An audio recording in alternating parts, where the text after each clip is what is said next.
প্রিয় দেশবাসী, শিশু, কিশোর কিশোরী, তরুণ তরুণী, ছাত্রছাত্রী, বয়স্ক, বৃদ্ধ, পুরুষ, মহিলা সবাইকে সালাম জানাচ্ছি। আসসালামু আলাইকুম। শুরুতেই স্মরণ করছি মুক্তিযুদ্ধের লাখো লাখো শহীদ এবং গত জুলাই আগস্ট মাসে ফ্যাসিবাদের বিরুদ্ধে ছাত্র শ্রমিক জনতার অভ্যুত্থানে নিহত সকল শহীদকে। সবাইকে জানাচ্ছি আমার সশ্রদ্ধ সালাম ও গভীর শ্রদ্ধা। আরও স্মরণ করছি তাদের, ফ্যাসিবাদী শক্তির বিরুদ্ধে লড়াই করে যারা আহত হয়েছে, পঙ্গুত্ব বরণ করেছে, চোখের দৃষ্টি হারিয়েছে, যারা 9 দফা নিয়ে দাঁড়িয়েছে, যারা 1 দফা নিয়ে দাঁড়িয়েছে, যারা দেশকে এক হিংস্র স্বৈরাচারের হাত থেকে বাঁচিয়েছে। কৃতজ্ঞ চিত্তে স্মরণ করছি আপনাদের ভাই বোনদের, আপনাদের সন্তানদের, যারা এই বিপ্লবে অংশগ্রহণ করেছে। আমরা অন্তর্বর্তীকালীন সরকারের প্রথম 100 দিন অতিক্রম করলাম। আপনারা জানেন কি কঠিন এক পরিস্থিতিতে আমাদের দায়িত্ব গ্রহণ করতে হয়েছে। ছাত্র শ্রমিক জনতার অভূতপূর্ব গণ অভ্যুত্থানের পর ফ্যাসিস্ট সরকার প্রধান পালিয়ে গেলে দেশ সরকার শূন্য হয় সাময়িকভাবে। পুলিশ প্রশাসন এ সময় সম্পূর্ণ নিষ্ক্রিয় হয়ে পড়লে উদ্বেগজনক এক পরিস্থিতির সৃষ্টি হয়। স্বৈরশাসনে বিপর্যস্ত এই দেশকে আমাদের সবাইকে মিলে পুনর্গঠন করতে হচ্ছে। জুলাই আগস্ট বিপ্লবের পর আমরা এমন একটি দেশ হাতে পেয়েছি যার সর্বত্র ছিল বিশৃঙ্খলা। স্বৈরশাসন টিকিয়ে রাখতে আইন শৃঙ্খলা বাহিনীকে জনগণের মুখোমুখি দাঁড় করিয়ে দেওয়া হয়েছিল। বিপ্লব চলাকালে প্রায় 1,500 ছাত্র শ্রমিক জনতার শহীদে মৃত্যু হয়। আমাদের সরকার প্রতিটি মৃত্যুর তথ্য অত্যন্ত যত্নের সাথে জোগাড় করছে। এই বিপ্লবে আহত হয়েছে 19,931 জন। আহতদের জন্য ঢাকার 13টি হাসপাতাল সহ বিভিন্ন বিশেষায়িত হাসপাতালে চিকিৎসার ব্যবস্থা করা হয়েছে। প্রতিদিনই তালিকায় আরো নতুন নতুন শহীদের তথ্য যোগ হচ্ছে, যারা স্বৈরাচারের আক্রোশের শিকার হয়ে এই পৃথিবী ছেড়ে চলে গেছেন। প্রতিটি হত্যার বিচার আমরা করবই। জুলাই আগস্ট হত্যাকাণ্ডের বিচারের যে উদ্যোগ আমরা নিয়েছি তার কাজও বেশ ভালোভাবে এগিয়ে যাচ্ছে। পতিত স্বৈরাচার শেখ হাসিনাকেও আমরা ভারতের কাছ থেকে ফেরত চাইব। কেবল জুলাই আগস্ট হত্যাকাণ্ডই নয়, আমরা গত 15 বছরে সব অপকর্মের বিচার করব। অসংখ্য মানুষ গুম হয়েছে, খুন হয়েছে। এই সময় আমরা গুমের তদন্তে একটা কমিশন গঠন করেছি। কমিশন প্রধান আমাকে জানিয়েছেন অক্টোবর পর্যন্ত তারা 1600 গুমের তথ্য পেয়েছেন। তাদের ধারণা এই সংখ্যা 3,500 ছাড়িয়ে যাবে। অনেকেই কমিশনের কাছে গুমের অভিযোগ করতে ভয় পাচ্ছেন, এই ভেবে যে অভিযুক্ত ব্যক্তিদের দ্বারা তারা আবার আক্রান্ত হতে পারেন, ক্ষতিগ্রস্ত হতে পারেন। আমি আপনাদের আশ্বস্ত করতে চাই, আপনারা দ্বিধাহীন চিত্তে কমিশনকে আপনাদের অভিযোগ জানান। কারো সাধ্য নাই আপনাদের গায়ে আবার হাত দেয়। গুম কমিশনের সদস্যদের কাছে ভুক্তভোগীদের যে বিবরণ আমরা পেয়েছি তা অত্যন্ত মর্মান্তিক। জুলাই আগস্টের বিপ্লবের পর ছাত্রছাত্রীরা শহর বন্দরের দেয়ালে দেয়ালে তাদের মনের কথা লিখেছে। তাদেরও আগে যারা গুমের শিকার হয়েছে প্রতিটি গোপন আস্তানার দেয়ালে দেয়ালে তারা লিখে গেছেন তাদের কষ্টের মর্মস্পর্শী বিবরণ। তাদের এইসব কষ্টের কথা শুনে আমাদের হৃদয় কেঁপে উঠেছে। এসবের সঙ্গে জড়িতদের আমরা বিচারের কাঠগড়ায় দাঁড় করাবই। অভিযুক্ত যত শক্তিশালী হোক, যে বাহিনীরই হোক, তাকে ছাড় দেওয়ার কোনো সুযোগ নেই। কেবল দেশে নয়, গুম, খুন ও জুলাই আগস্ট গণহত্যার সাথে জড়িতদের আমরা আন্তর্জাতিক আদালতেও বিচারের উদ্যোগ নিয়েছি। ইন্টারন্যাশনাল ক্রিমিনাল কোর্টের প্রধান কৌশলী করিম খানের সঙ্গে আমার এই ব্যাপারে ইতিমধ্যে কথা হয়েছে। আইন শৃঙ্খলা রক্ষাকারী বাহিনীগুলোর কোনো সদস্য কিংবা অন্য কেউ যাতে হত্যা, গুম সহ এই ধরনের কোনো অপরাধে জড়িয়ে পড়তে না পারে, এই জন্য আমরা গুম বিরোধী আন্তর্জাতিক সনদে স্বাক্ষর করেছি। আপনারা দেখেছেন জাতিসংঘের আন্তর্জাতিক মানবাধিকার বিষয়ক হাই কমিশনার ফলকার তুর্ক সম্প্রতি বাংলাদেশ সফর করেছেন। জাতিসংঘ জুলাই আগস্ট হত্যাকাণ্ডের তদন্তে আমাদের সহযোগিতার হাত বাড়িয়ে দিয়েছেন। ডিসেম্বর প্রথম সপ্তাহে তারা আমাদেরকে তাদের রিপোর্ট হস্তান্তর করার প্রতিশ্রুতি দিয়েছে। অতীতের গুমের ঘটনাগুলো তদন্ত কাজেও আমরা নিয়মিত তাদের সঙ্গে যোগাযোগ রক্ষা করে চলেছি। মানবাধিকার রক্ষায় সহযোগিতা করতে ঢাকায় তারা তাদের জনবল বাড়ানোর প্রস্তাব দিয়েছে। আমরা এই প্রস্তাব গ্রহণ করেছি। প্রিয় দেশবাসী, আমি আগেও জানিয়েছি, আবারও জানাচ্ছি, গণ অভ্যুত্থানে সকল শহীদদের পরিবারকে পুনর্বাসন করা হবে। একজনও বাদ যাবে না। সকল আহত শিক্ষার্থী, শ্রমিক, জনতার চিকিৎসার সম্পূর্ণ ব্যয় সরকার বহন করবে। আহতদের দীর্ঘমেয়াদী এবং ব্যয়বহুল চিকিৎসা এবং শহীদদের পরিবারের দেখাশোনার জন্য স্বাস্থ্য মন্ত্রণালয়ের নেতৃত্বে একটি পূর্ণাঙ্গ তালিকা প্রস্তুত করা হয়েছে। প্রতিটি শহীদ পরিবারকে সরকারের পক্ষ থেকে 30 লক্ষ টাকা দেওয়া হচ্ছে। যারা বুলেটের আঘাতে তাদের দৃষ্টিশক্তি হারিয়েছেন, তাদের চিকিৎসার জন্য নেপাল থেকে কর্নিয়া আনার ব্যবস্থা করা হয়েছে এবং যাদের প্রয়োজন তাদেরকে সরকারের পক্ষ থেকে বিদেশে চিকিৎসার জন্য পাঠানো হচ্ছে। জুলাই অভ্যুত্থানের কোন শহীদ এবং আহত ছাত্র, শ্রমিক চিকিৎসা সেবা এবং পুনর্বাসন পরিকল্পনা থেকে বাদ যাবে না। এটি অন্তর্বর্তীকালীন সরকারের অঙ্গীকার। এই গণ অভ্যুত্থানের শহীদের স্মৃতি ধরে রাখতে গঠিত জুলাই শহীদ স্মৃতি ফাউন্ডেশন বেশ পাকাপোক্তভাবে তাদের কাজ শুরু করেছে। এই ফাউন্ডেশনকে সরকার 100 কোটি টাকা অনুদান দিয়েছে। এছাড়াও জুলাই আগস্ট বিপ্লবে শহীদ পরিবারের পুনর্বাসন ও আহতদের সর্বোত্তম চিকিৎসা নিশ্চিত করার জন্য সমাজ কল্যাণ মন্ত্রণালয়ের পক্ষ থেকে $5 মিলিয়ন একটি বরাদ্দ প্রস্তাব অর্থনৈতিক সম্পর্ক বিভাগের মাধ্যমে বিশ্ব ব্যাংকে পাঠানো হয়েছে। পতিত স্বৈরাচার পুলিশকে দলীয় কর্মীর মতো ব্যবহার করেছে। বাধ্য হয়ে তাদের অনেকেই গণহত্যায় অংশ নিয়েছেন। খুবই স্বাভাবিক প্রতিক্রিয়া হিসেবে তারা জনরোষের শিকার হয়েছেন। এতে তাদের মনোবল অনেক কমে যায়। আমরা পুলিশের মনোবল ফিরিয়ে এনে তাদের আবার আইন শৃঙ্খলা রক্ষায় কাজে লাগানোর চেষ্টা করছি।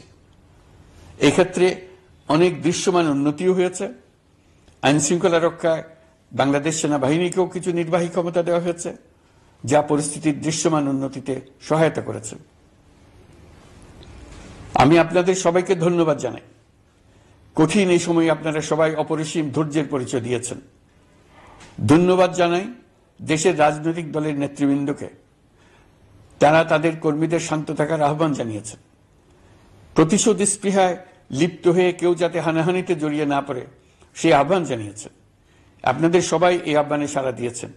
ফেসিবাদী শক্তি ভয় দেখিয়েছিল তারা ক্ষমতা ছাড়লে দেশে লাখ লাখ লোক মারা পড়বে। টানা 7 দিন পুলিশ প্রশাসন সম্পূর্ণ নিষ্ক্রিয় থাকার পরও ব্যাপক আকারে সহিংসতা এড়ানো গেছে। আমরা যখন দায়িত্ব গ্রহণ করি, বাংলাদেশ তখন সম্পূর্ণ অরক্ষিত একটা দেশ।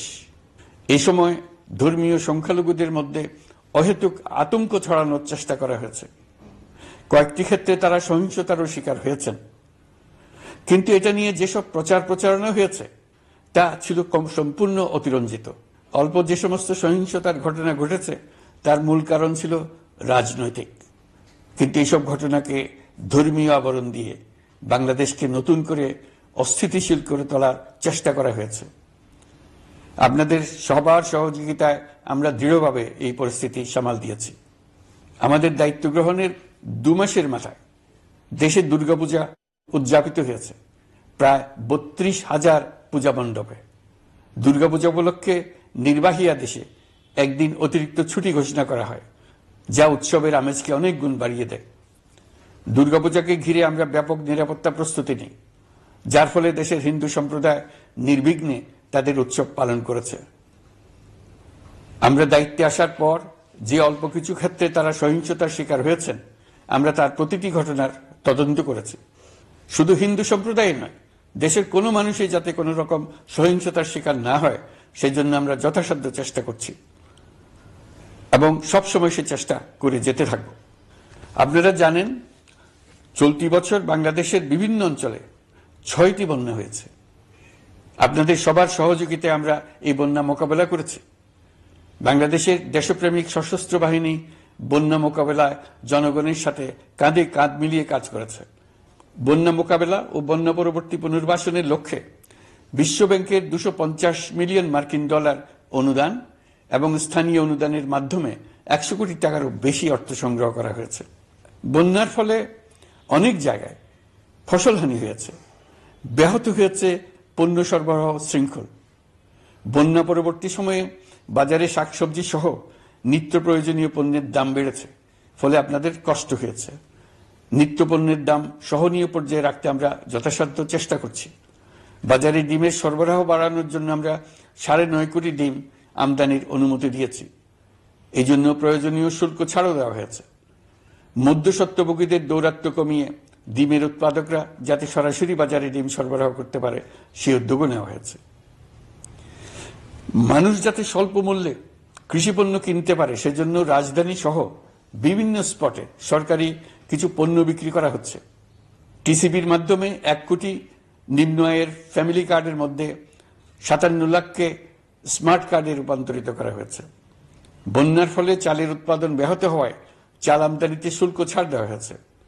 আসন্ন রমজানে নিত্য প্রয়োজনীয় দ্রব্যের সরবরাহ এবং দাম যাতে স্বাভাবিক থাকে এই জন্য সরকারের বিভিন্ন কর্তৃপক্ষ ব্যবসায়ীদের সাথে নিয়মিত বৈঠক করে যাচ্ছে। দ্রব্যমূল্য নিয়ে আমাদের কোনো লুকোছাপা নেই। মূল্যস্ফীতির পূর্ণ তথ্য জনগণের সামনে তুলে ধরা হচ্ছে। মূল্যস্ফীতি রোধে উচ্চ সুদের হার নির্ধারণ সহ একাধিক নীতিগত সিদ্ধান্ত নেওয়া হয়েছে, যার মধ্যে রয়েছে শস্য আমদানিতে এলসি সীমা অপসারণ এবং সরবরাহ চেইন। পরিবহন খাতে চাঁদাবাজি বন্ধের চেষ্টা করা হচ্ছে। আমরা আশা করি বাজারে পণ্যমূল্য কমিয়ে আনতে এটা ভূমিকা রাখবে। নেপাল থেকে পানি বিদ্যুৎ বাংলাদেশে আনার ব্যবস্থা করা হয়েছে। দৈনন্দিন রাষ্ট্র পরিচালনার পাশাপাশি আমাদের ভবিষ্যতের বাংলাদেশ বিনির্মাণের কথাও ভাবতে হচ্ছে। আপনারা সবাই জানেন আমাদের সবচেয়ে গুরুত্বপূর্ণ কাজ হচ্ছে একটি অবাধ সুষ্ঠু নির্বাচন আয়োজনের মধ্য দিয়ে নির্বাচিত সরকারের কাছে দায়িত্ব হস্তান্তর। আমরা রাজনৈতিক দলগুলোর সঙ্গে আমাদের নিয়মিত যোগাযোগ অব্যাহত রেখেছি। বিভিন্ন ইস্যুতে তাদের মতামত নিয়ে যাচ্ছি।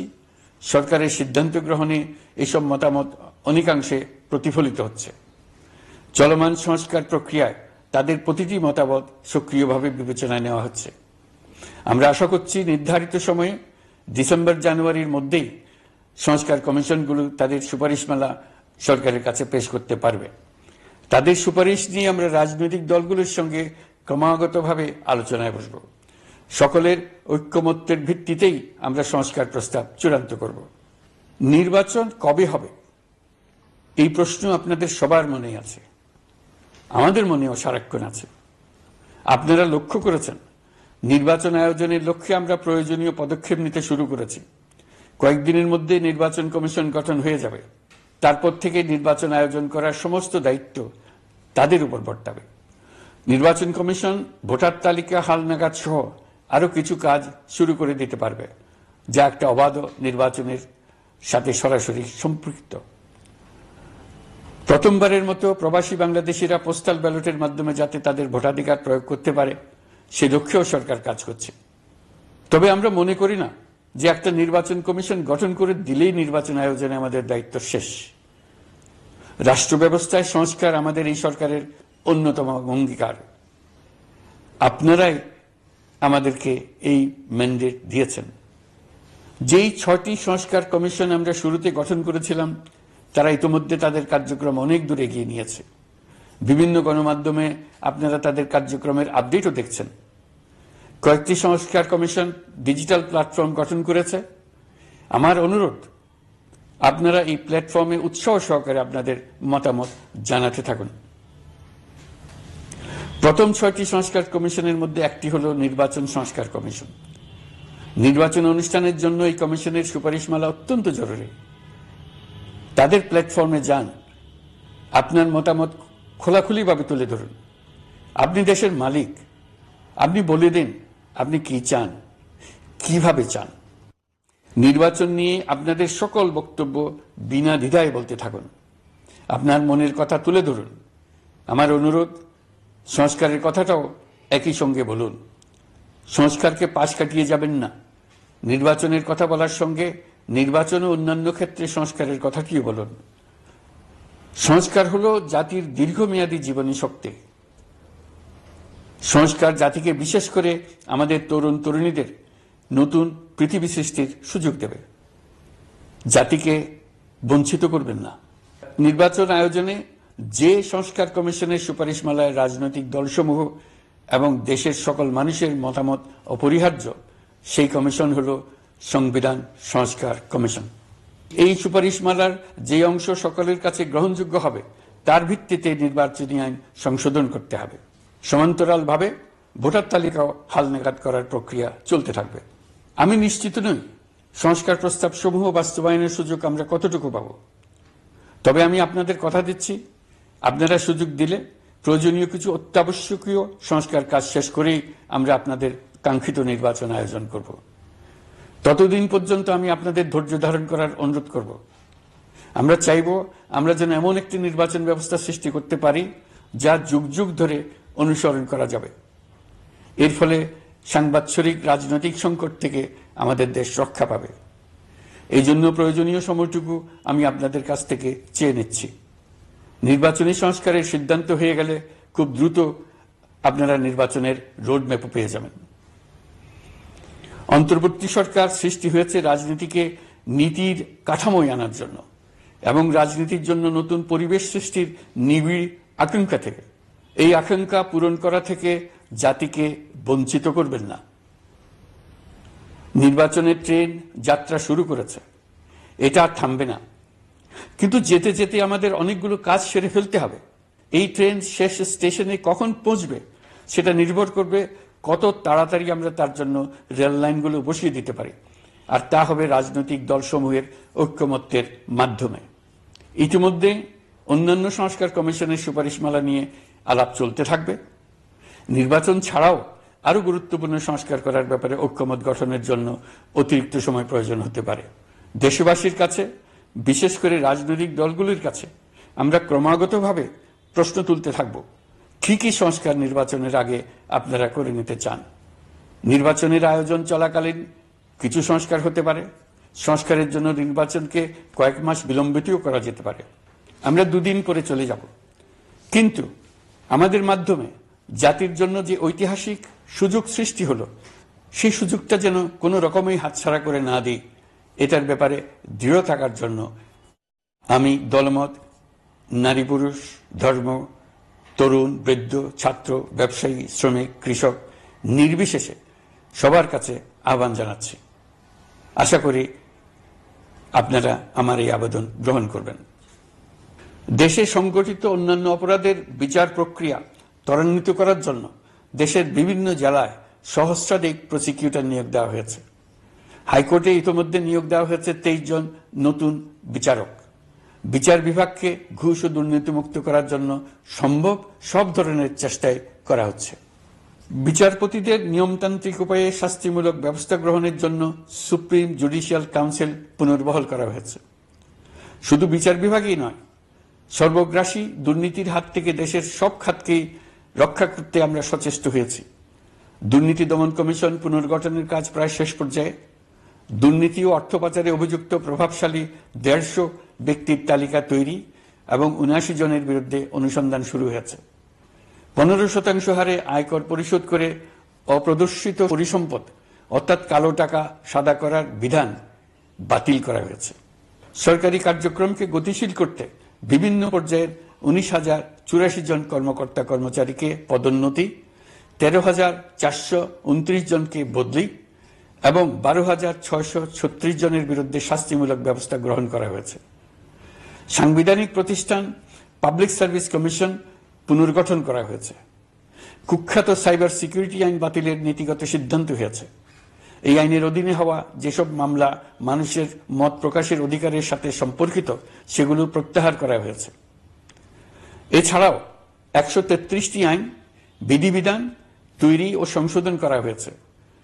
353টি গুরুত্বপূর্ণ নীতি নির্ধারণের সিদ্ধান্ত গ্রহণ করা হয়েছে। ছাত্রছাত্রীদের দাবি মেনে ইতিমধ্যে সরকারি চাকরির বয়সসীমা 32-এ উন্নীত করা হয়েছে। আমরা জানি আমাদের কাছে আপনাদের আরো অনেক দাবি দেওয়া আছে। দীর্ঘদিনের অপশাসন, অত্যাচার, অনাচারের ফলে আপনাদের মনে অনেক ক্ষোভ পঞ্জীভূত হয়েছে। দেশে বাক স্বাধীনতা না থাকায় আমরা কেউ আমাদের মতামত, দাবি দাওয়া প্রকাশ করতে পারিনি। আমরা আপনাদের প্রতিটি দাবির প্রতি সহানুভূতিশীল। আমরা ধৈর্য সহকারে আপনাদের কথা শুনতে চাই, কিন্তু সেজন্য আপনারা সড়ক অবরোধ করে জনদুর্ভোগ সৃষ্টি করলে আমাদের সকলেরই অসুবিধা হয়। আমাদের একান্ত অনুরোধ, আপনারা নির্দিষ্ট চ্যানেল মেনটেন করে আপনাদের দাবি দেওয়া পেশ করবেন। আমাদের বৃহৎ রপ্তানি পণ্য গার্মেন্টস শিল্পে গত কিছুদিন ব্যাপক অস্থিরতা বিরাজ করছে। ফ্যাসিস্ট সরকারের সুবিধাভোগী বেশ কিছু গার্মেন্টস মালিক পালিয়ে যাওয়ায় শ্রমিকদের বেতন ভাতা নিয়ে অনিশ্চয়তা তৈরি হয়েছে। অন্য অনেক কারখানাও শ্রমিকদের ন্যায্য বেতন সহ অন্যান্য সুবিধা থেকে বঞ্চিত ছিল। শ্রমিকরা তাদের দীর্ঘদিনের বঞ্চনার প্রতিবাদ জানাতে এবং অনিশ্চয়তা থেকে মুক্তি পেতে রাস্তায় নেমে আসে। আমরা তাদের কথা শুনেছি, তাদের আলোচনার টেবিলে নিয়ে আসতে পেরেছি। আমরা অত্যন্ত আনন্দিত যে মালিক শ্রমিকের মধ্যে 18 দফার একটা ব্যাপক ভিত্তিক চুক্তি স্বাক্ষরিত হয়েছে। বড় ধরনের কোনো সহিংসতা ছাড়াই আমরা শ্রমিক অসন্তোষ নিরসন করতে পেরেছি। তারা আবার উৎপাদনে ফিরেছে। এতে প্রাণ ফিরে পেয়েছে বাংলাদেশের রপ্তানিমুখী এই শিল্প।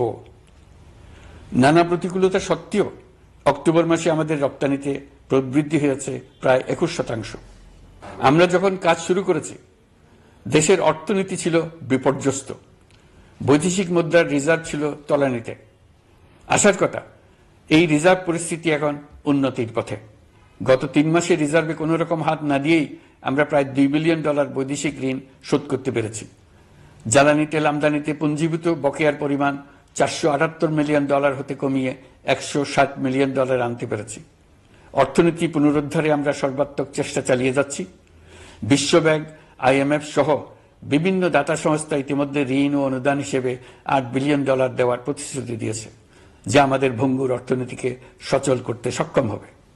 পতিত সরকার আমাদের জন্য যে ভঙ্গুর অর্থনৈতিক পরিস্থিতি রেখে গিয়েছে, তাতে রাজস্ব আদায়ে গতি আনতে হিমশিম খেতে হচ্ছে জাতীয় রাজস্ব বোর্ডকে।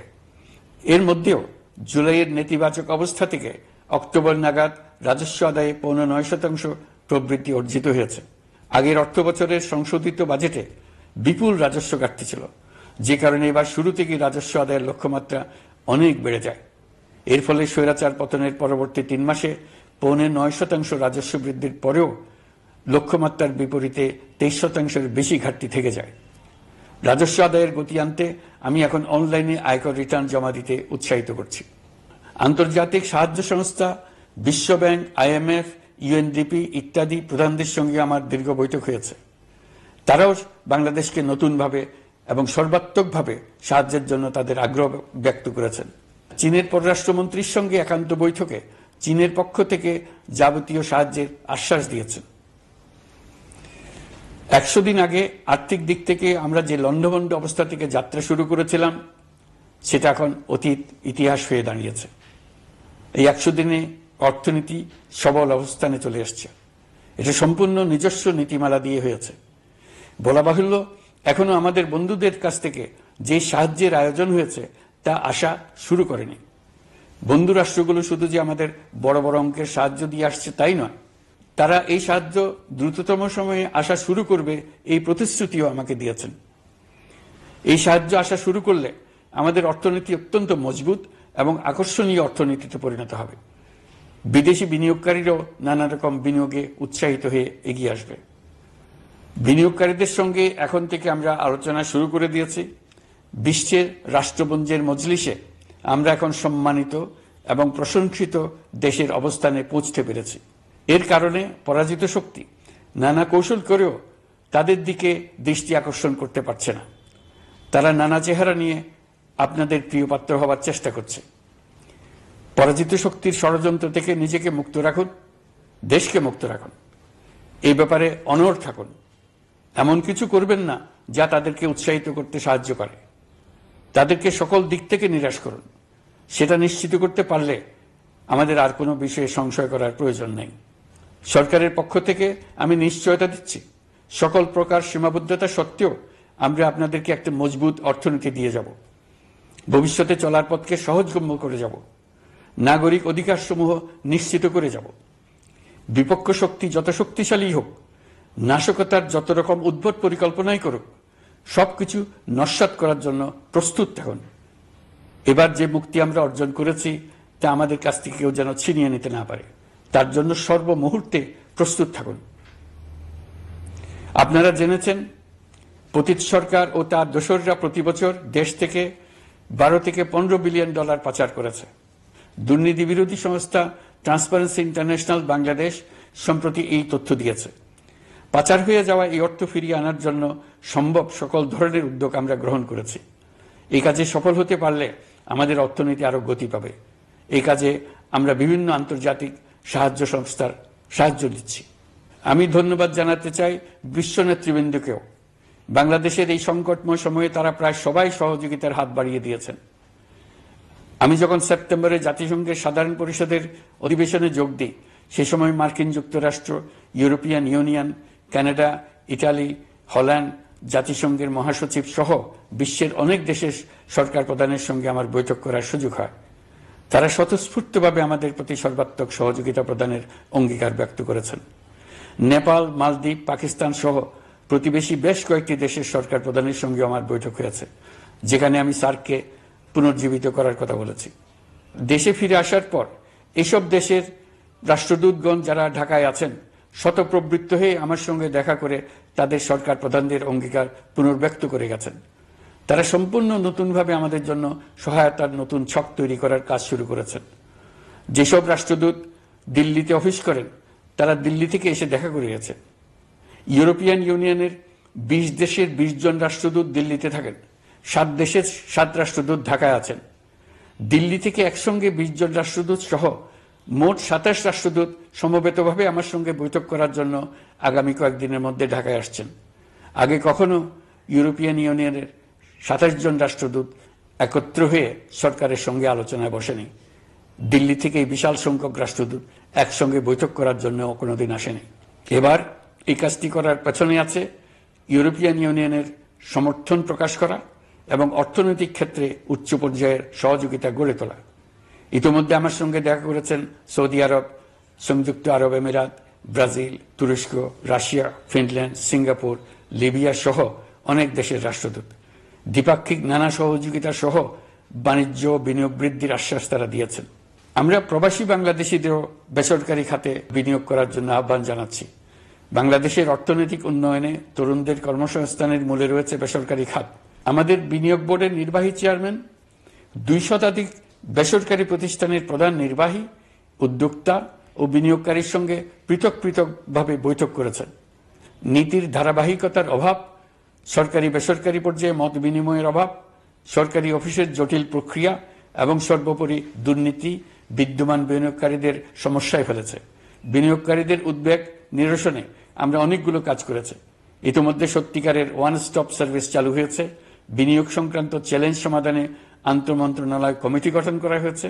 বেসরকারি খাতের উপদেষ্টা কাউন্সিল ও ডিজিটালাইজেশনের মাধ্যমে সরকারি অফিসে না এসে প্রয়োজনীয় কর্মসম্পাদনের পদক্ষেপ নেওয়া হয়েছে।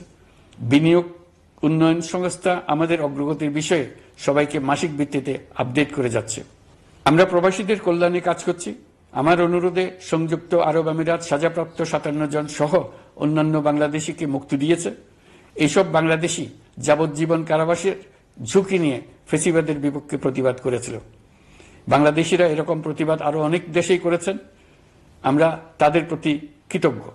কয়েকদিন আগে বাকুতে সংযুক্ত আরব আমিরাতের প্রেসিডেন্ট জনাব শেখ মোহাম্মদ বিন জায়েদ আল নাহিয়ানের সঙ্গে আমার কথা হয়েছে। তাকে বাংলাদেশের পক্ষ থেকে ধন্যবাদ জানিয়েছি। তিনি বলেছেন বাংলাদেশের জন্য যে কোনো সাহায্য লাগলে আমি যেন তাকে জানাই। প্রবাসীদের কল্যাণে আমাদের সরকার সম্ভব সব ধরনের উদ্যোগ গ্রহণ করে যাচ্ছে। আপনারা জানেন মালয়েশিয়ার প্রধানমন্ত্রী আনোয়ার ইব্রাহিম সম্প্রতি বাংলাদেশ সফর করেছেন।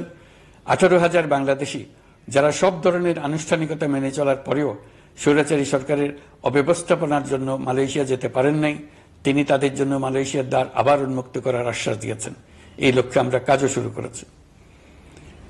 আপনারা জেনে থাকবেন মালয়েশিয়া আগামী বছর দক্ষিণ পূর্ব এশিয়ার আঞ্চলিক সহযোগিতা সংস্থা আসিয়ানের চেয়ারম্যানের দায়িত্ব নিতে যাচ্ছে।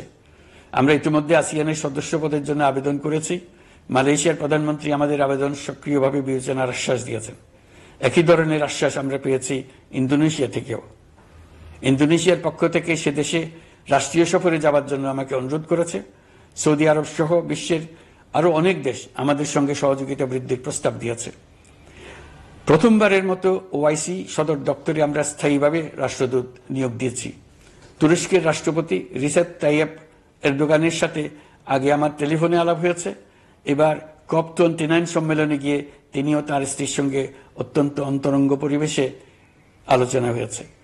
বাংলাদেশের প্রতি তার বিশেষ সমর্থনের কথা তিনি বারবার প্রকাশ করেছেন।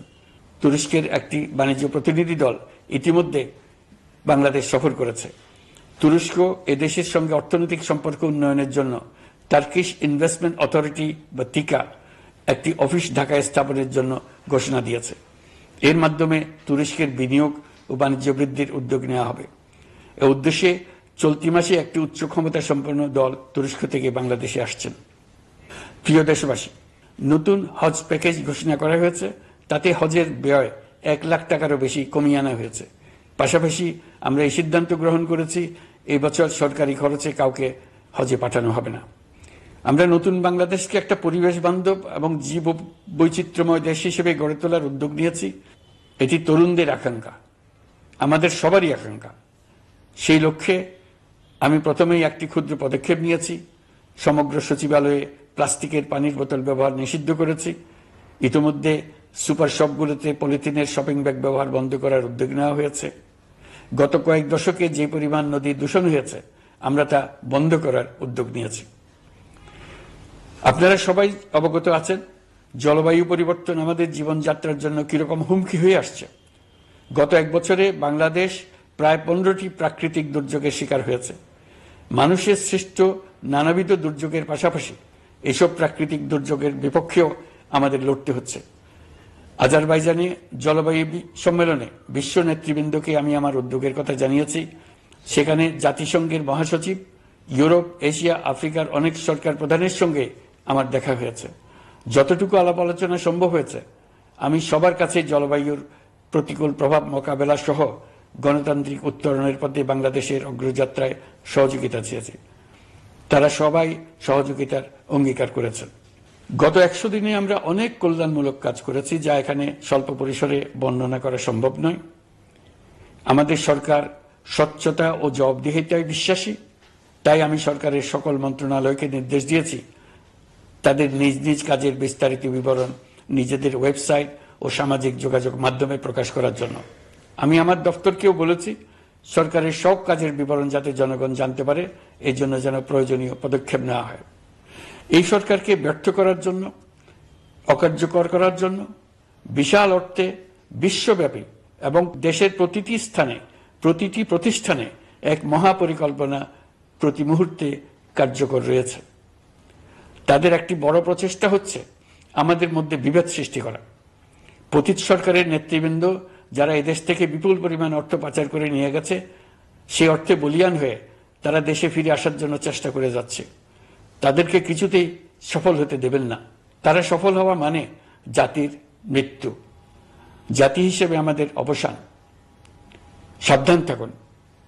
তাদের সকল হীন প্রচেষ্টাকে আমাদের ঐক্যের মাধ্যমে নস্যাৎ করে দেন, যেভাবে নস্যাৎ করেছিলেন তাদের বন্দুকের গুলিকে, তাদের আয়নাঘরকে, প্রতি পায়ে তাদের অনাচারের শিকলকে। এ ব্যাপারে সবাই একমত থাকুন, ঐক্যবদ্ধ থাকুন। আপনারা সবাই ভালো থাকবেন। দেশের সকল শিশু, কিশোর কিশোরী, তরুণ তরুণী, ছাত্রছাত্রী, বয়স্ক, বৃদ্ধ, পুরুষ, মহিলা সবাইকে আমার সালাম জানাচ্ছি। আসসালামু আলাইকুম। মহান আল্লাহ আমাদের সহায় হন। খুদা হাফেজ।